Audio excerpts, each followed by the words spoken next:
ceritakan balik sebenarnya apa tugas sound engineer sebelum recording, semasa recording dan selepas recording. Apakah peranan sound engineer sebelum recording? Kalau macam peranan sound engineer sebelum recording, kalau bekerja dengan bands ke apa, macam Dengan band. kalau kalau macam bekerja dengan band, aku akan consult diorang lah. Aku akan tanya diorang dulu berapa piece yang akan record kan, kata drums ke bass, gitar, all that. So and then aku akan tanya diorang punya music, macam mana punya music. So maknanya aku boleh cari reference, dan reference tu aku mental preparation lah. So and then after Diorang that bagi reference semua boleh cakap boleh reference tu penting actually. Untuk bagi aku untuk bagi diorang bagi reference untuk music yang macam mana tu, yelah kira nak dengar lah diorang punya influence macam mana kan.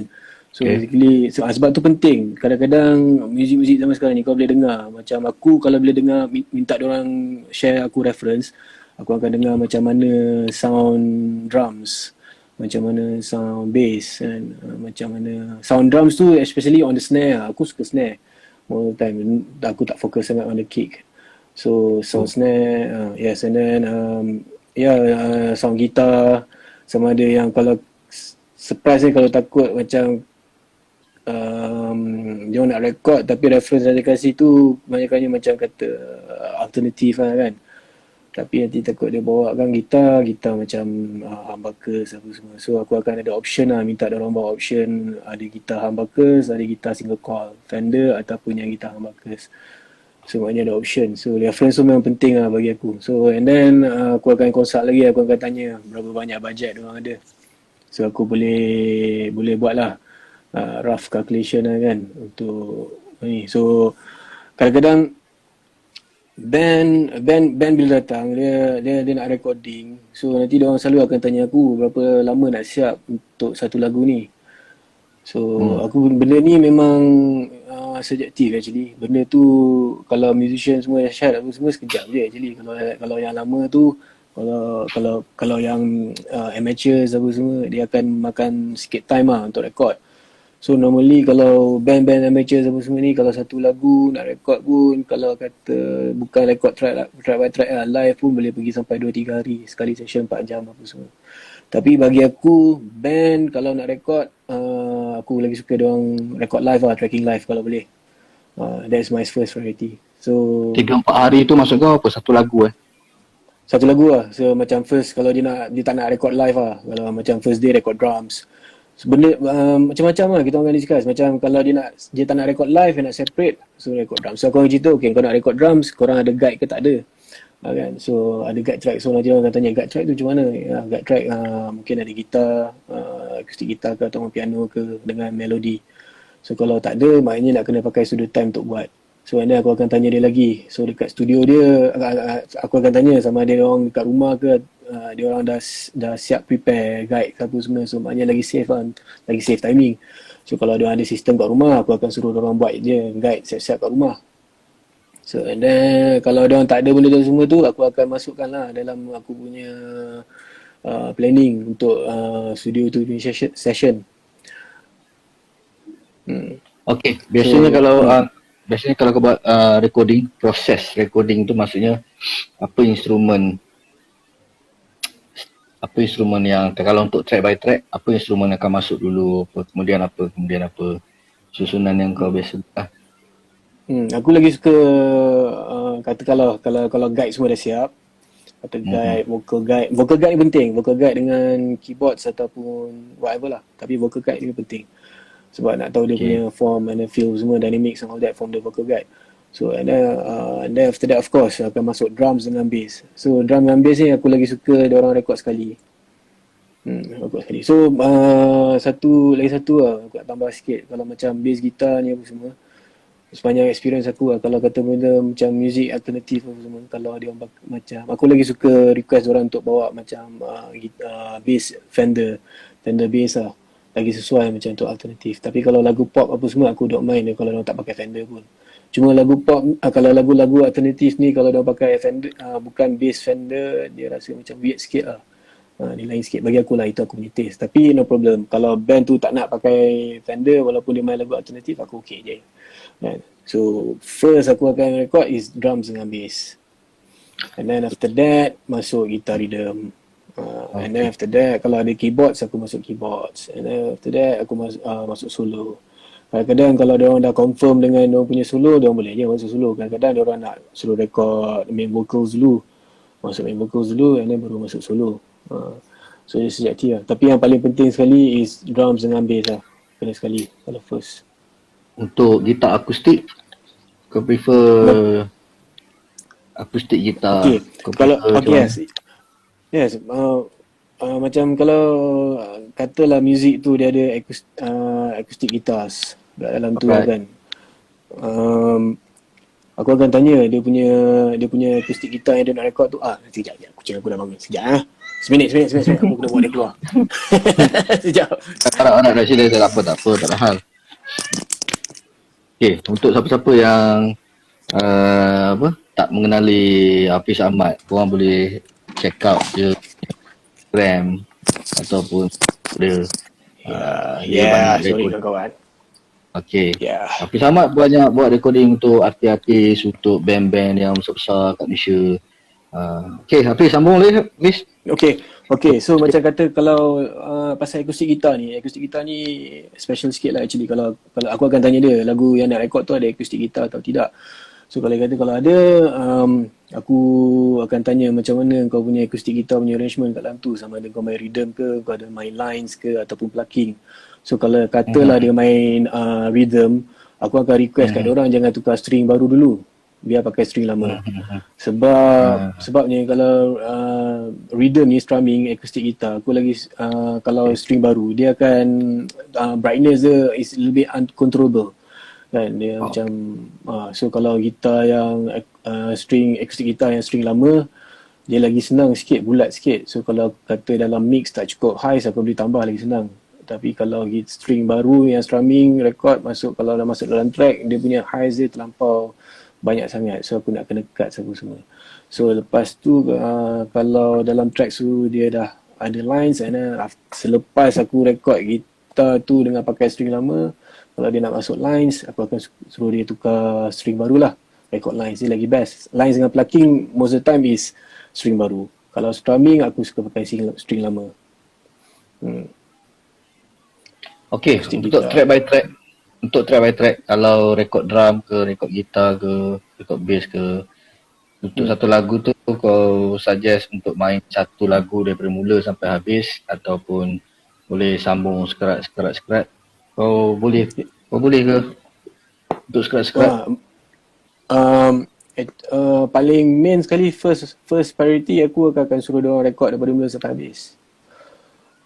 Itu priority lah. Kalau most of the time okay je boleh record mula sampai habis. Tapi kalau nak record sekerat-sekerat, dia akan record part by dia akan record section by section lah.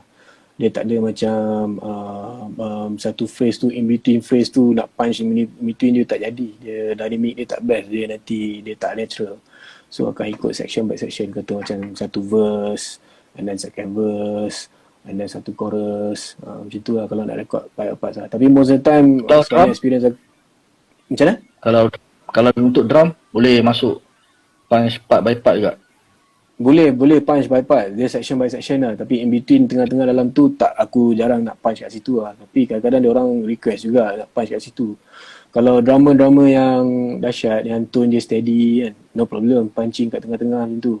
Tapi kalau drama yang tak steady kan, tone dia tone tak bass gitar aku akan record most of the time DI. Aku akan DI. Tapi kalau band, kalau ada amplifier yang best, aku punya favourite amplifier is Ampeg. So aku akan mic jugalah cabinet tu. So untuk bass cap tu aku akan pakai mic condenser. So mic condenser dua actually.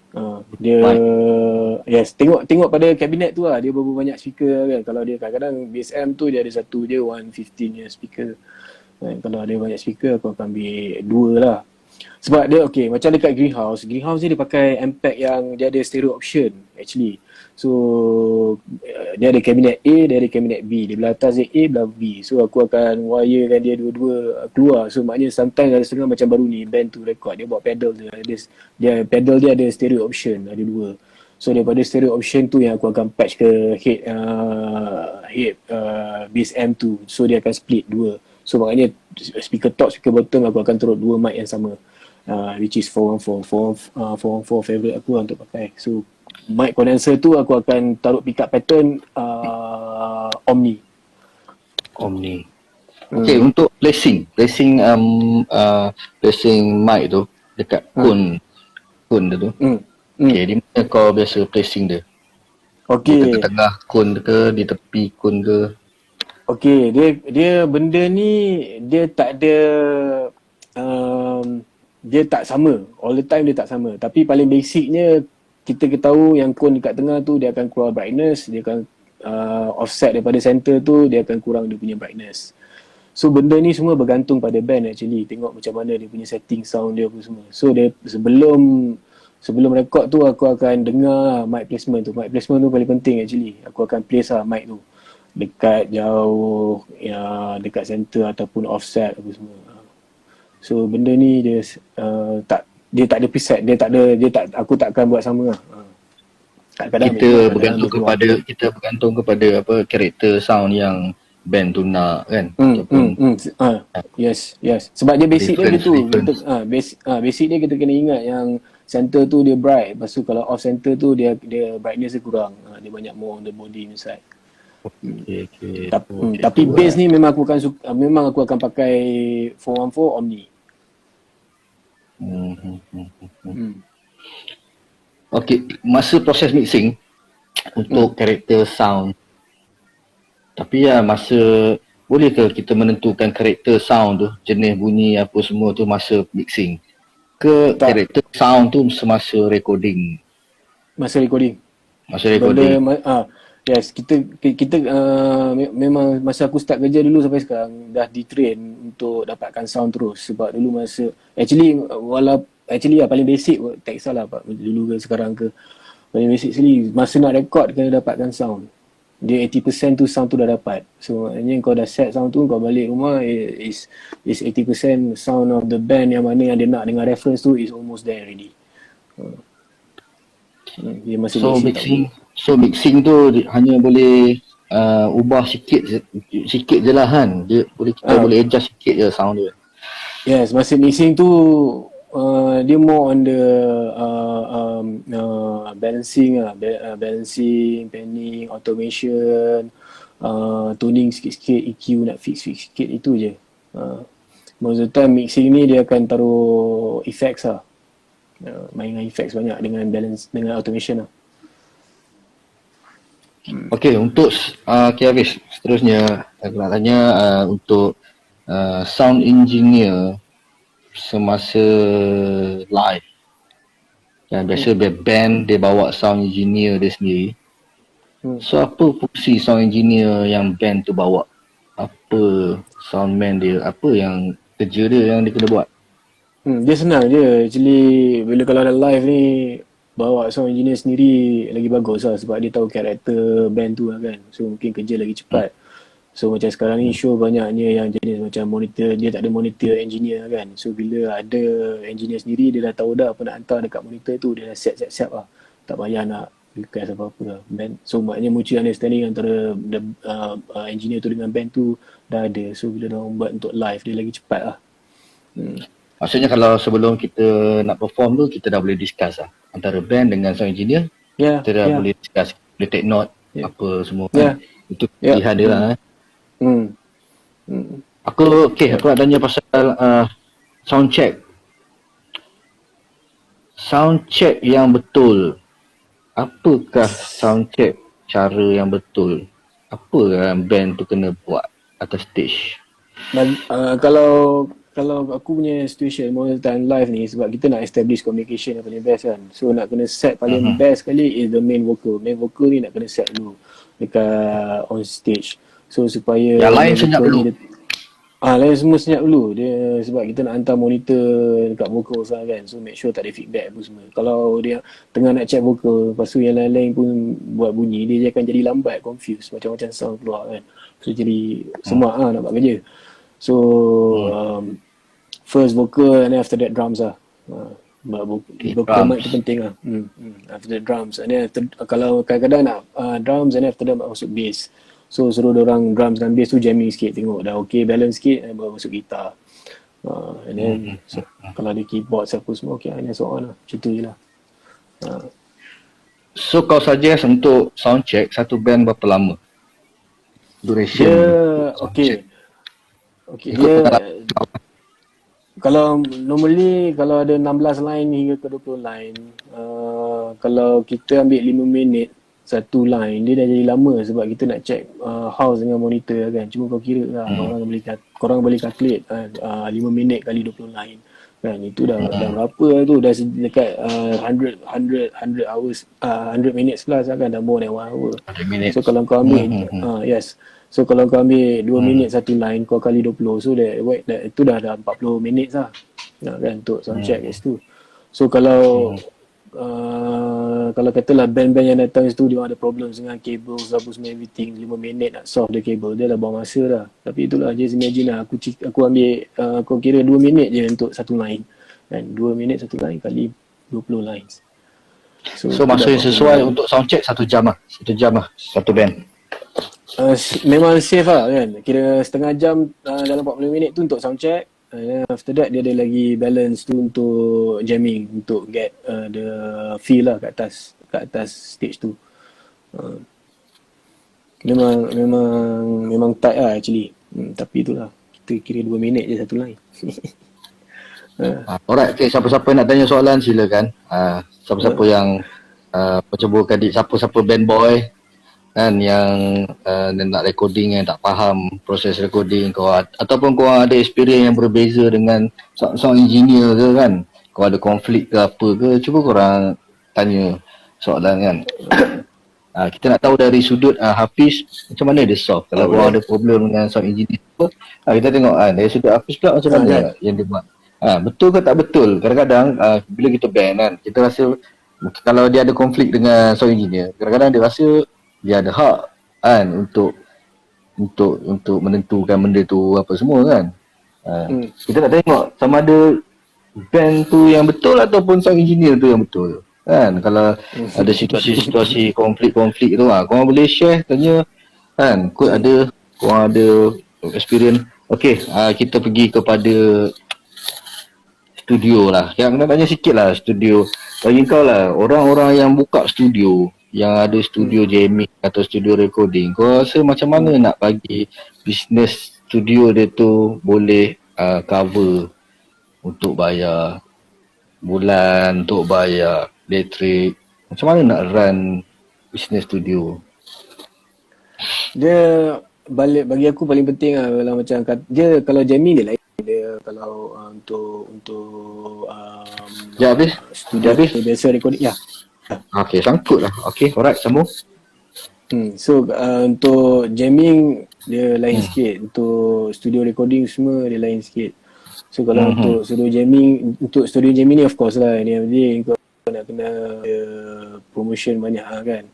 And then barang semua pun nak kena maintain kan, equipment semua. So bagi aku lah kan, dia studio jamming ni dia bagi dua, sebab orang yang buka studio jamming ni dia nak impress orang. So bagi aku kalau barang-barang yang branded apa semua ni, bagi aku dia tak boleh panggil jamming lah, kita kena set dia is a rehearsal punya space lah. So barang-barang yang branded ni, bila rehearsal space kau akan taruh kau akan letak price yang kau tahu kalau murah kan, nanti ramai yang jenis datang studio jamming untuk lepas geram ke, kau dah nyaya kau dengan barang-barang kau semua habis hancus. Lebih kurang something boleh like that. Boleh nak tanya soalan, silakan. Boleh tanya soalan siapa? Mei Oreka. Boleh.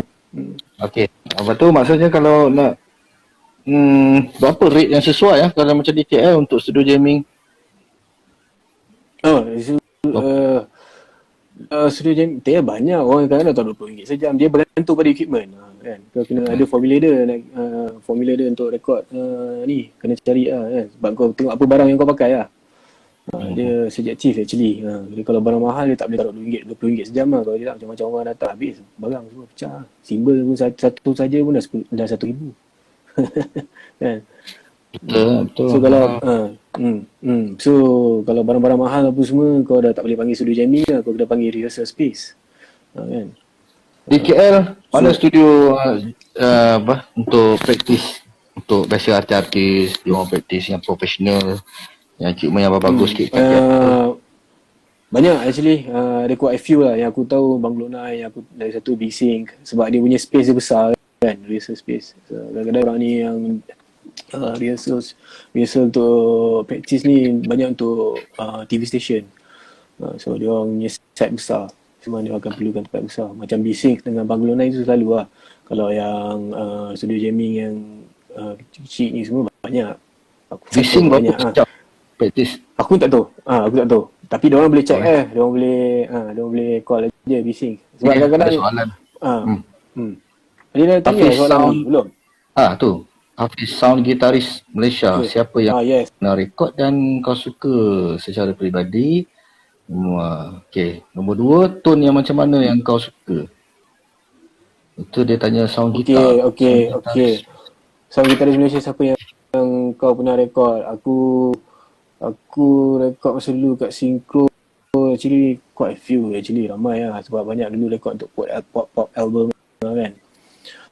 Tapi jangan surprise lah kalau aku cerita yang kalau yang pop album, aku pernah juga experience kita orang tak pakai mic pun. Kita orang tak pakai sebab masa aku start kerja kat Synchro, kita orang pakai board SSL, lepas tu dengan masuk tape. So sound kalau dia orang buat pedal daripada gadget tu kita orang kadang tak pakai amp pun, terus daripada ambil daripada gadget je sebab pop kan. Kalau band most of the time kita pakai amp lah. Tapi gitaris yang handal ramai actually. Yang Nan punya rekod. Siapa? Jamie Nan, Abang Nan. Okey. Abang Nan. Yang botak-botak. Dia yes. Dulu gitaris Saturn 9. Kalau band-band indie ramai lah. Semua band semua indie semua boleh putar. Okay. So dia kata apa, secara peribadi rekod dan aku suka secara peribadi, aku tak boleh nak cakap lah siapa yang aku suka kan. Sebab most of the time diorang session ni semua dahsyat. So kalau as a producer kau dah tahu dah apa diorang punya influence kan. Semua boleh main gitar. Kata kalau gitar kau banyak eksperimen, banyak efek-efek apa semua, kau akan tahu gitaris mana yang akan sekejap dia hang lah. Hang. Pasal lah. Dia cakap apa, tone mana yang kau suka? Tu tak boleh jawab Tone mana yang mana kau suka, bagi 3 album. Dia sebut bagi 3 album. Gitaris yang kau tu yang dia cakap tadi, dia suruh aku share 3 album lah kan. Benda gitar ni dia subjektif actually, dia bergantung kepada band. Favorite kau? Bagi gua favorite dulu ada sekali aku rekod band Cak nama dia gitaris Cak tapi band tu aku dah tak ingat lah actually. Arwah Abang Yazid produce lah masa time tu. Okay. So that was like year 2000 something lah. Kalau macam sekarang ni gitaris tu yang aku suka is yang aku selalu kerja lah at the moment is Monologue punya gitaris. Itu pun baik juga. Monologue punya gitaris. And then Duan pun best juga. Duan Seven Color T-shirt. Alright. Duan Seven Color T-shirt memang dia punya playing gitar pun memang best. And then itulah. Untuk rockers, untuk rock ada rock ada rock kau panggil Duan je. Kalau jenis yes, Azrul cakap Iju pun baik. Memang favorite Iju. Gitaris monolog Iju kalau rock lah. Kalau kata dia orang nak panggil nak cari gitaris, aku akan call Duan lah. Ijo band apa? Most of the time Duan. Ijo band apa? Iju dia sessionist. Dia sessionist. Oh. Tapi Lok suka panggil dia main gitar. Oh, Ijo. Okay. Dia ada channel YouTube. Yes.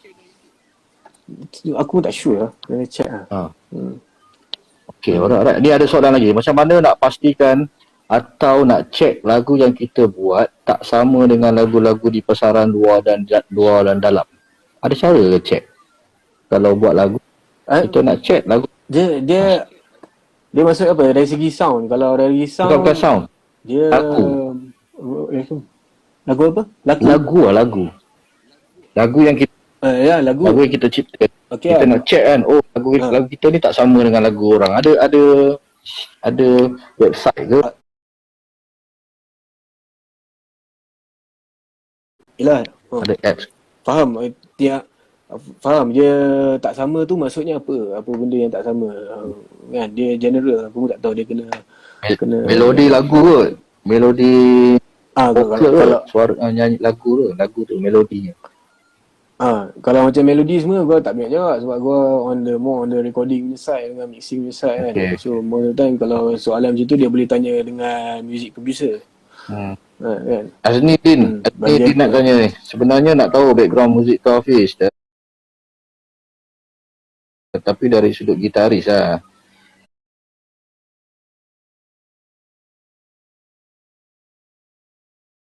Kau minat band apa Hafiz? Muzik apa? Genre apa? Band. Semua genre aku dengar. Masa first aku masuk engineering aku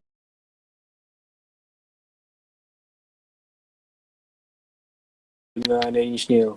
Aku dengar Tu. Aku dengar Sonic Youth. Aku dengar Radiohead. Aku dengar Sting. Aku dengar Genesis.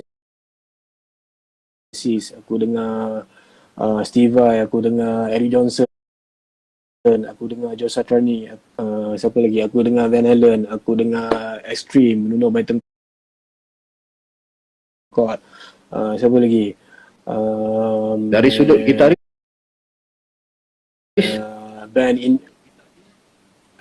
sudut gitaris tu Nuno Bettencourt. Oh, okey. Nuno Bettencourt baik lah, Extreme. Aku suka album Waiting for the Punchline. Yang Wii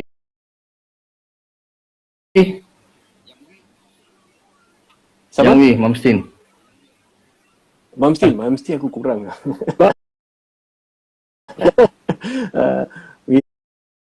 Sting aku kurang. Aku dekat dengan macam tu je. Kira kalau bagi aku kalau macam okey lah, boleh lah aku dengar Mustang macam tu kan, tapi aku tak apa ni. Aku cuma kalau aku dengar album tu pun aku dengar dari segi sound aja. Kalau orang cakap aku nak gitar aku sound macam Mustang, so aku akan beli lah CD Mustang apa kan, pinjam kat orang kan, aku dengar sound Mustang macam mana lah. So aku akan research lah, dia pakai gitar Fender, dia pakai pedal apa ke, semua all that semua. Gitu. Tapi untuk aku beli album dia tak, aku kurang sikit dengan Mustang actually. Tapi okey je, muzik dia baik, aku dengar. Sebab aku more industrial punya side lah. Industrial pun aku dengar. Alternatif pun aku dengar, indie pun aku dengar.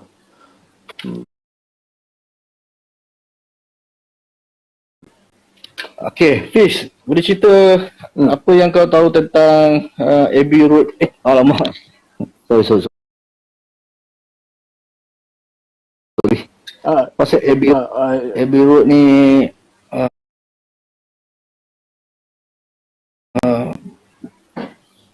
boleh expensive tak kalau berbaloi atau tidak? Berapa kalau nak rekod kat dia orang tu, berapa yang melaburkan? Abbey Road dia Sebab kau kena tahu lah kan, dia kalau kita bandingkan dengan studio yang dekat Malaysia ni dengan Abbey Road, dia tak boleh bandingkan. Dia totally different. Lain league. Tapi studio Abbey Road ni dengan dia punya barang dia, Neve dia, dengan board Neve dia, dengan studio yang besar, dengan collection microphone yang vintage apa semua. You know, dia punya minimum booking saja is 10 hours. There's no such thing as kau booking macam nak pakai 1 jam, 2 jam, tak ada. Oh. Kau nak 2 jam saja, kau tetap bayar 10 hours. Tidur lah, baring lah. Dah habis 2 jam tu, tak ada buat apa, baring lah. Tidur situ lah. Baring lah kat studio. Baring lah. Dia bayar 10 jam. So, bayar 10 jam. Minimum 10 hours booking. Alright, okay. And then, tak ada engineer. Engineer separate. Alright. So, berapa lah agak-agak? Berapa bayar lah 10 jam tu? Agak-agak. Lebih kurang lah yang aku pernah dengar. Itu lebih kurang 3,000 pound and above. That is the main studio. 3,000 plus pound. Aku rasa dekat 4,000 pound juga for 10 hours Kali dekat main studio tu. Berapa lah? Dekat 12,000, 13,000 kot. Oh, 12,000, 13,000 untuk 10 jam bro lah. Itu tak termasuk engineer bro. Gila lah. Okay, kalau Memang sound engineer dia orang, kita pakai sound engineer dia orang, berapa? sound engineer apa yang aku tahu, dia ada minimum price dia. Aku rasa starting around 500 pound to 1,500 pound. 1 jam? Tak, the whole day. The whole day? The whole day. Dia ikut package lah. Yes. Semua booking studio dia semua minimum 10 hours. 500 pound di Malaysia? Kalau minimum tu? 500 pound, 3,000 lebih. So maknanya kau dalam satu hari tu kau dah boleh cecah dekat 20k. Oh, itu kalau boleh siap kan? Ikut logik dia, tak boleh 10 jam tu tak boleh, satu lagu boleh ke?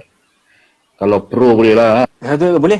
Boleh. 1 jam boleh 10 lagu. 10 jam boleh 1 lagu.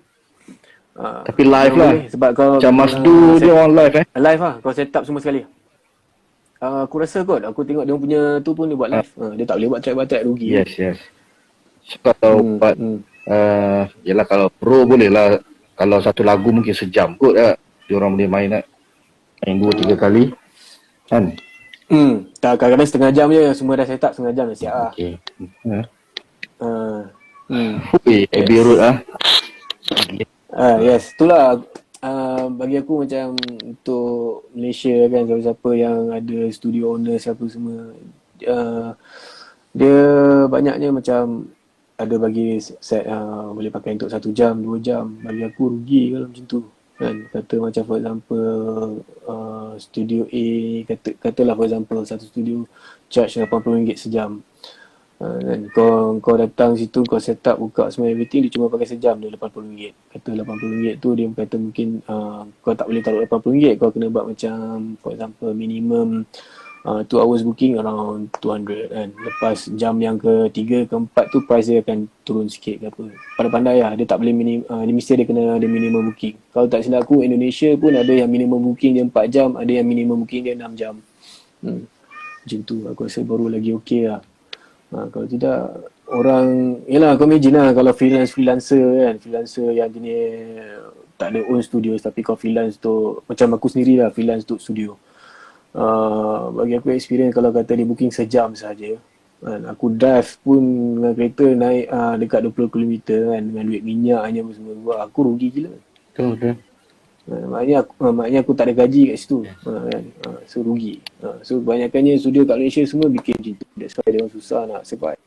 So dengan macam aku punya rate lah, aku bagi tahu dengan korang aku rate sekadar dapat tu studio boleh bagi aku boleh dapat is 1 jam RM35 sahaja.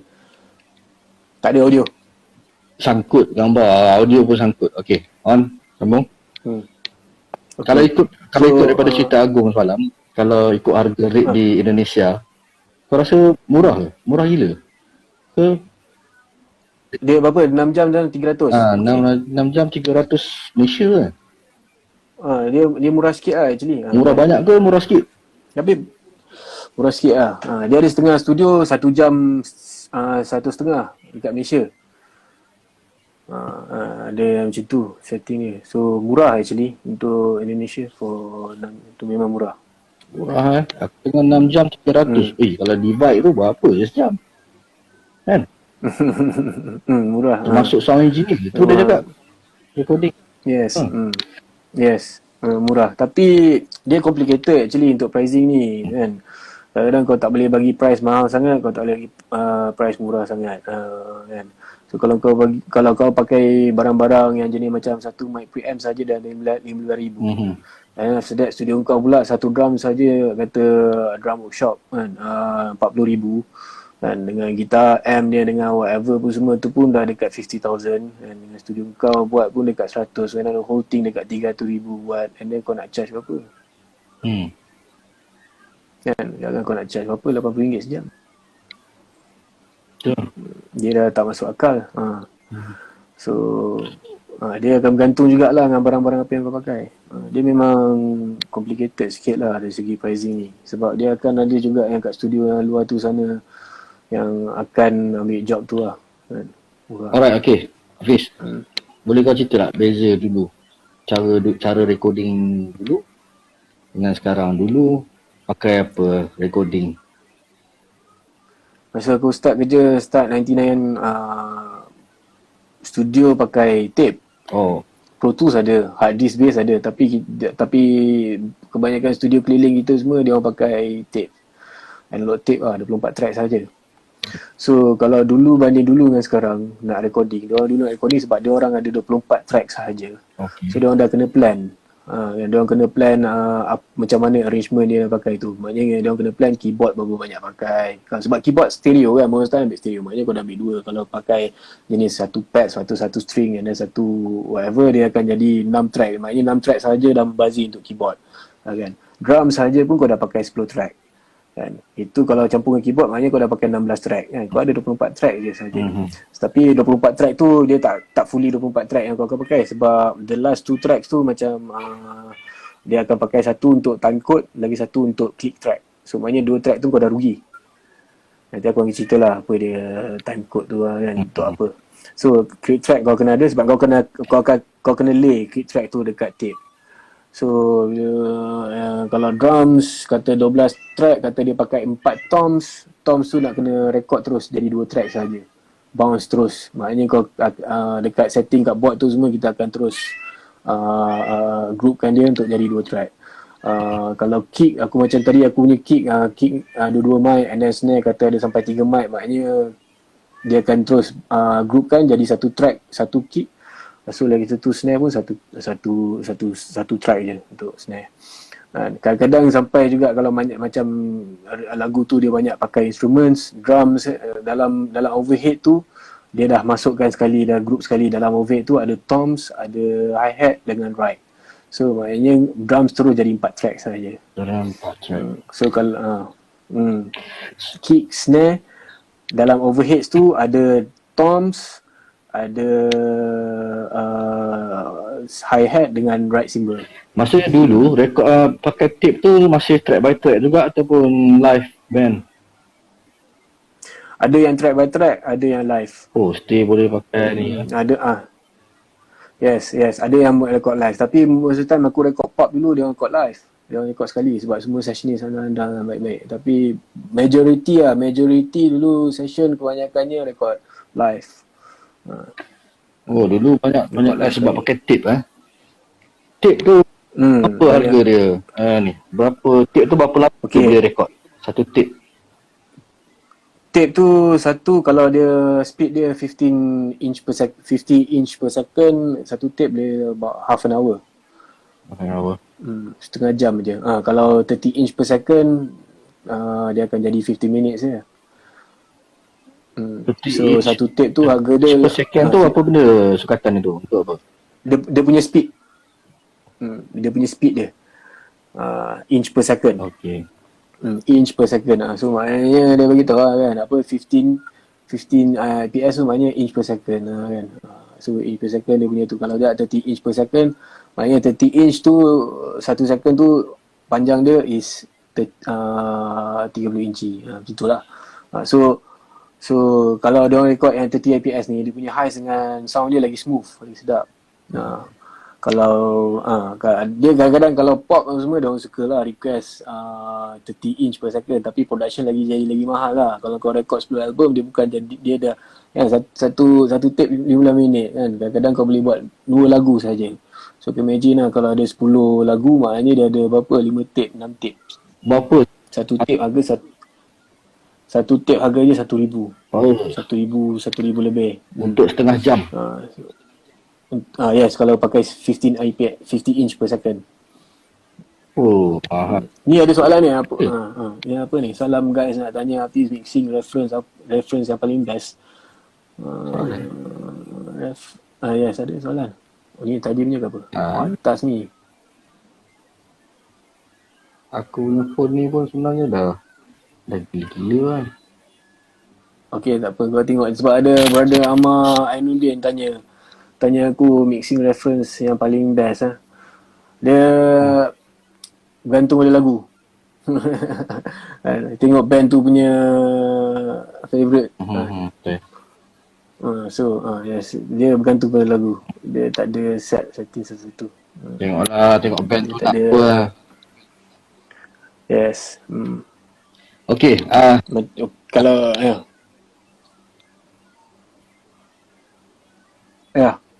Sangkut lah, Chris. Yes. Sangkut lagi ya? Sikit-sikit lah ada sangkut. Tape tu lah. Jadi kalau di zaman dulu untuk recording satu lagu pakai tape, berapa kos anggaran? Ini cerita musician yang pro lah. Untuk kos apa? Dia rekod kos maksudnya apa? Rekod satu lagu kos dia okey. lebih kurang lah. Sebab dulu dia studio tu dia 1 jam dia charge around RM220 ke 300 macam tu lah, something like that. Dia tak lebih daripada 300 actually. Okey lah, kata bawah 300 lah 1 jam. 1 jam, mahal lah. Masa dekat Synchro, yes. Yes, actually Synchro Sound dulu, masa aku record first dulu Synchro Sound pakai board apa semua. Dia orang first buka actually dia 1 jam RM600. Mahal. Yes, RM600. Lepas tu tak termasuk engineer. Sama macam deal Abbey Road juga actually. Dia tak termasuk engineer. So kalau kau nak hire engineer, maknanya 1 jam kau kena bayar engineer RM40 macam tu lah. So dia memang dah set lah dulu masa first buka Synchro, 1 jam RM100 tu. So kalau kau lebih 8 jam, maknanya kau kena bayar overtime untuk engineer. Kalau engineer, most time engineer dulu memang ada assistant untuk studio tu. So kau kena bayar assistant pun, kau kena bayar juga overtime. So ada dekat masa studio tu dah siap buat, masa tahun 96 ke 98 macam tu. Dekat 2 tahun juga tak ada job, kurang job, mahal gila kan, sejam RM100. So dia terpaksa bawa turun. So dia bawa turun dalam, aku rasa dalam 220 tu, tak lebih daripada 300 lah sejam. So kita boleh tengok jugalah dia punya peritnya nak maintain studio tu. Memang tak boleh survive pun actually. So masa time tu kalau macam studio owners apa semua ke, masa dulu best sebab banyak recording label lah kan, macam BMG lah, Pony Canyon lah, siapa lagi, Music semua sekarang ada lagi. So banyak label-label macam tu yang akan tie up. Ya. Jam. Sangkut lah. Aku tengok lagi apa. Apa ya? Sekejap. Sangkut lah pula. Okey. Hari ni time macam ni lah, main orang buat live. Sangkut sikit tu kan. Itu lah. IG tu mungkin tak besar kot dia punya, apa panggil? Dia punya ni. Tak apa, kita tengok dari sini. So macam dulu studio dulu dia akan buat tie up lah dengan deal dengan record label ni apa semua. So bila dia orang tie up dengan record label ni, dia orang akan terus record bukan 1-2 lagu, dia akan record terus 10 lagu. Maknanya dia akan terus block book studio tu selama 10 bulan. Selama sebulan. Block book. Sebab itu dulu musician dulu power lah. Musician dulu power lah. Memang kalau record label tu bawa band yang baru, untuk rekod. Kalau sebab dia orang dah sign kontrak kan. Setahu aku dulu masa dia orang band-band ni semua dapat sign kontrak, kalau tak silap aku pernah tengok, tapi boleh check balik tak silap aku label bagi dia orang about 200k punya kontrak. So 200k punya kontrak tu dia akan, dalam tu dia ada gaji musician, dia ada gaji untuk production, promotion, semua sekali lah. Aku rasa benda tu ikat selama 2 tahun. So from that money, bila record label bagi the amount of money, dia akan dia akan assign lebih kurang 3 orang lah untuk jaga duit tu supaya dia well spent, kan, supaya production tak lama. Maknanya dalam masa sebulan dah boleh siap 10 lagu. So yang 3 orang ni, yang first ni is the producer, so second is the manager, and then the third one is the A&R. A&R ni artis yang repertoire. So producer of course lah, producer ni producer music yang akan jaga mana nak ada punya recordings lah, apa semua, jaga musician apa semua. So and then manager of course lah, macam biasa, manager untuk manage band whatever kan, scheduling all that. So in artis and repertoire ni dia akan jaga untuk dia orang punya album arts, creative, dia orang punya fashion, album covers, band punya repertoire kan. So for the production, untuk 200,000, dia akan spend selama sebulan rekod, sebulan 10 lagu, tiap-tiap hari session. Pandangan kau lah, musician yang ada sekarang dengan musician yang ada dulu, kau rasa mana lebih tight main, lebih tight dulu cara main playing dia kan? Sebab dulu nak recording tak boleh nak undo semua kan, tak boleh nak delete apa, pakai tape, so kena main-main lah, tak boleh nak silap apa semua kan. Zaman sekarang ni silap boleh do semua. Kau rasa sessionis yang ada zaman dulu dengan sessionis yang ada zaman sekarang, kalau recording kau rasa ada beza tak dari segi type, ada power dia? Memang ada. Memang jauh beza dari macam kalau bands tu tak boleh perform kan, so dia akan hire sessionis lah. Kalau band tak boleh perform, memang dia akan hire sessionis sebab dia orang dah sign contract. So musician dulu honestly memang lagi best lah kan, sebab kan kau record pakai tape, and then dia destructive, and then producer ni semua dia tak nak spend lama-lama dalam studio. So kalau boleh dia terus datang record terus dia tak ada jenis macam nak bagi tahu kau punya part ni tak best lah, kau punya part tu tak best lah, kau punya tak ada. Dia benda tu semua tak ada. Jenis macam sessionist tu datang, dia terus perform, and then producer kata Chun boleh tak kita buat ada satu take, just safety ke whatever, macam tu lah. Susah bro. Aku boleh bayangkan sessionist dulu, power dia tak power sebab dia nak main. Memang. So kalau pakai tu maksudnya kalau pakai tape tak boleh nak sambung, nak punch section by section lah, boleh juga lah. Boleh punch section by section boleh. Semua boleh macam biasa je, tapi dia destructive lah kan. So bagi aku dulu, kalau macam zaman dulu untuk jadi assistant engineer, dia memang bonus lah, sebab kan disiplin of working tu kan. Kata for example lah, macam situationnya kata penyanyi tu dia dah rekod untuk satu part ni macam 40 kali lah pancinan kan, ulang apa semua kan. Dan suddenly benda tu dah confirm, dah okay. Lepas tu assistant engineer tu pula boleh delete pula part tu. Benda ni memang klasik, selalu jadi. Imagine lah. Di zaman bila ni? Zaman tape atau zaman digital? Zaman dulu lah, masa tape lah. Zaman delete lah. Boleh delete lah zaman tape. Boleh terpotong sikit lah, sebab kau kena kira kan, dia punch in tu punch out tu, kau kena tahu lah kat mana part dia kena punch. Betul. Kata dia kata penyanyi tu nyanyi kan, next beat lah kan, kata dia tiba-tiba penyanyi tu panjang pula dia nyanyi kan, kau yang assistant tu pula dia layan je, biar panjang, tapi kan, biar dia nyanyi panjang lah sampai habis kan lah dia punya. Lepas tu kau dah terpotong lah the next verse. The next verse tu dah potong lah. So yang champion, assistant dulu yang champion jenis yang jaga tu, yang jenis macam penyanyi tu nyanyi lebih lah, lepas tu dia tak habis pun tapi dia dah punch out. Nanti producer terkejut, apa pasal kau punch out? tak boleh bang, sebab dia dah masuk next verse. Kita potong pula next verse. Kau pandai. Jadi kalau assistant engineer tak jaga benda tu, dia terpanjang, dia ikut dia penyanyi tu jadi panjang, lepas tu kau pun tak punch out, memang terpotong. Yang adalah the verse next tu dah rekod 40 kali. Sekarang ni tak tahu siapa yang nak salah. Nak marah singer ke apa, tak boleh marah singer nak kena jaga mood. Masa time tu lah semua bila jadi tu keluar sejuk lah. Okay, di zaman digital ni dah pakai DAW, DAW, dah pakai digital.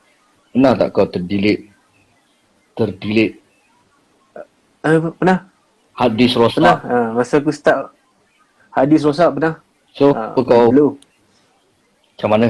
Tapi nasib baik sebab dulu masa kita orang rekod sebab dalam studio tu pun tape pun ada. Digital pun ada. So mana yang rekod dalam tape, lepas saja habis session tu kita orang akan backup masuk dalam hard drive. So maknanya akan sync lah DAW tu dengan tape kan. Kita synchronize tu, maknanya kata sync ni maksudnya bila kau tekan je play analog tape tu, DAW tu automatic akan jalan.